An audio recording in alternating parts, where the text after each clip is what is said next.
What are the things that you fear that's been keeping you from living your dream? That's been keeping you from doing some things that you would like to do? Just think about those things. Every time your voice speaks and thinks about having something new, fear is there to squash it. Every time you want to try something new, fear is there to squash it. Every time you want to go somewhere new, fear is there to squash it. The big problem I see in the world today is that too many people are letting fear always win these inner conflicts. What if you don't do it? What if you don't chase your dreams? What if you don't stand up for yourself? What if you do not step up to the plate and take that challenge? You have no idea of the breathtaking future that's on its way to you, that's asking you, please let me through. When you decide that you are good enough, when you decide you give yourself permission to have it all, have all the love, have all the health, when you give yourself permission, it's like the inside of your champion is saying, let me out. Fear forces evolution. Fear is good. Fear are instincts. Fear is the radar that tells you what you need to do, how to exist, and what's going to keep you alive. Fear can keep you in your comfort zone. It's safe there. You know what to expect, but nothing grows there. Life happens outside the comfort zone. So let's look at how we can begin to take some steps to restructure that fear, to begin to expand our visions of ourselves, to begin to increase our self-esteem. Webster said that self-esteem means confidence and satisfaction in oneself. Look at your life right now. Whatever you've done up to this point in time, your life is working. Whatever you have produced, it came out of you as a result of the kind of person that you have become.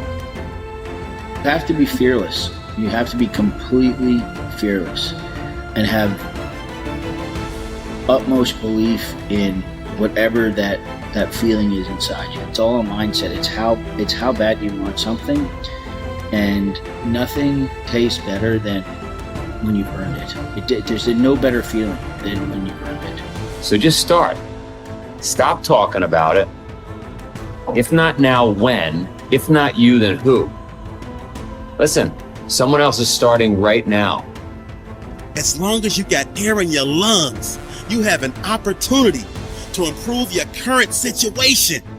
So human up, accept the challenge, change your associations, and soon you will find yourself receiving accolades and congratulations. But first you gotta say I do to the new you and commit to a lifetime of small wins that at times will seem meaningless and pointless. Are you in a position to quit? Or are you in a position to go harder? Are you in a position to go stronger? Are you willing to dig and go as far as you can in your life? Are you willing to suffer? So instead of boxing yourself in and thinking only about all the different ways that something could be bad, could break, could fall to pieces, think about all the things that you could do if you take the action. The most common fears that we experience, which often sabotage all hope for success, are the fears of failure, poverty, and loss of money. These fears cause people to avoid risk of any kind and to reject opportunity when it is presented to them. They are so afraid of failure that they are almost paralyzed when it comes to taking any chances at all. There are many other fears that interfere with our happiness. People fear the loss of love or the loss of their jobs and their financial security. People fear embarrassment or ridicule. People fear rejection and criticism of any kind. People fear the loss of respect or esteem of others. These and many other fears hold us back throughout life. The most common reaction in a fear situation is the attitude of, I can't. This is the fear of failure and loss that stops us from taking action. It is experienced physically, starting in the solar plexus. When people are really afraid, their mouth and throat go dry, their heart starts pounding. Sometimes they breathe shallowly and their stomach churns. Often they feel like getting up and running to the bathroom. These are all physical manifestations of the inhibitive negative habit pattern, which we all experience from time to time. Whenever a person is in the grip of fear, he feels like a deer caught in the headlights of a car. This fear paralyzes action. It often shuts down the brain and causes the individual to revert to the fight or flight reaction. Fear is a terrible emotion that undermines our happiness and can hold us back throughout our lives. Fear makes come true that which one is afraid of. Now, even if it only comes true in the imagination, we must experience the tortures of that which we fear. Tortures often as not worse than those if what we feared actually came to pass physically in our lives. It's why the old line, "A coward dies 1,000 deaths. A brave man dies but once," is really true. Fear makes come true that which one is afraid of. If fear of something is held long enough, it may well bring on that which we fear, but it really doesn't make much difference because experiencing the fear is the same thing. That is, as far as our mind and body are concerned, it's actually happening over and over again, doing its inevitable damage to our physical bodies. Ralph Waldo Emerson said that fear is ignorance. Whenever we're afraid of something, I don't mean the perfectly natural, normal fears that work to keep us alive, but the gnawing, unreasoning, illogical, and neurotic fear of something. It's only because we don't know the real truth about it. If we did, the fear would vanish. That would include a neurotic fear of death, the fear that we are not liked or loved, and so forth. I think the thing to remember here is that when we fear something, it takes its toll on our mind and body just as if that which we fear had in fact come to pass. And we can bring to pass that which we fear. If you want to change attitudes, start with a change in behavior. In other words, begin to act the part as well as you can of the person you would rather be, the person you most want to become. Gradually, the old fearful person will fade away. Dr. Frankl learned that by controlling his attitude, the concentration camp fell away. His mind was free to roam where he wanted it to roam, think about what he wanted it to think about. It was as free as the birds, freer really, for it could fly to the ends of the earth, to the ends of imagination in an instant. And so can yours, and so can mine.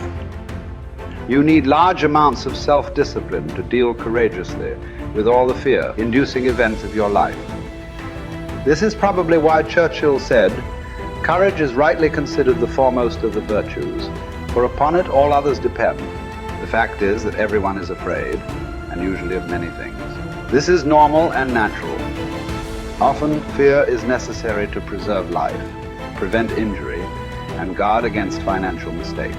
So, if everyone is afraid, what is the difference between the brave person and the coward? The only difference is that the brave person disciplines himself to confront, deal with, and act in spite of the fear.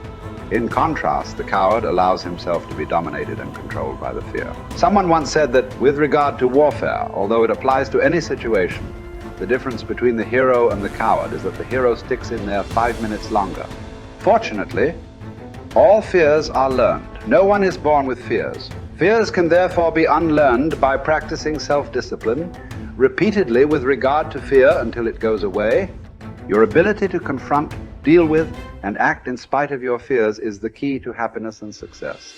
One of the best exercises you can practice is to identify a person or situation in your life of which you are afraid and resolve to deal with that fear situation immediately. Do not allow it to make you unhappy for another minute. Resolve to confront the situation or person and put the fear behind you. The only way to deal with the fear is to address it head on. Remind yourself that denial is not a river in Egypt. The natural tendency of many people is to deny that they have a problem caused by fear of some kind. They're afraid of confronting it. In turn, it becomes a major source of stress, unhappiness, and psychosomatic illness. Be willing to deal with the situation or person directly. As Shakespeare said, take arms against a sea of troubles, and in so doing, end them. The companion of fear is worry. Like twin sisters, fear and worry go around together. Mark Twain once wrote, "I have worried about a lot of things in life, and most of them never happen."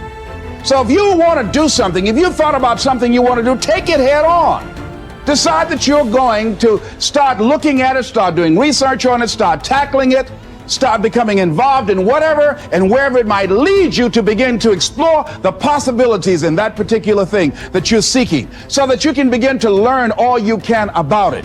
Decide that you're going to face it, that whatever shortcomings you have, that you're going to strengthen yourself there. Whatever training that's required, that you're going to go get that training, that you're going to get started right now.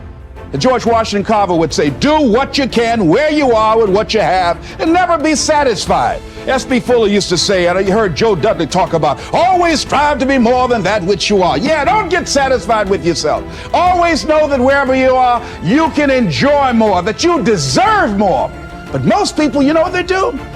Most people go through life quietly and safely, tiptoeing to an early grave.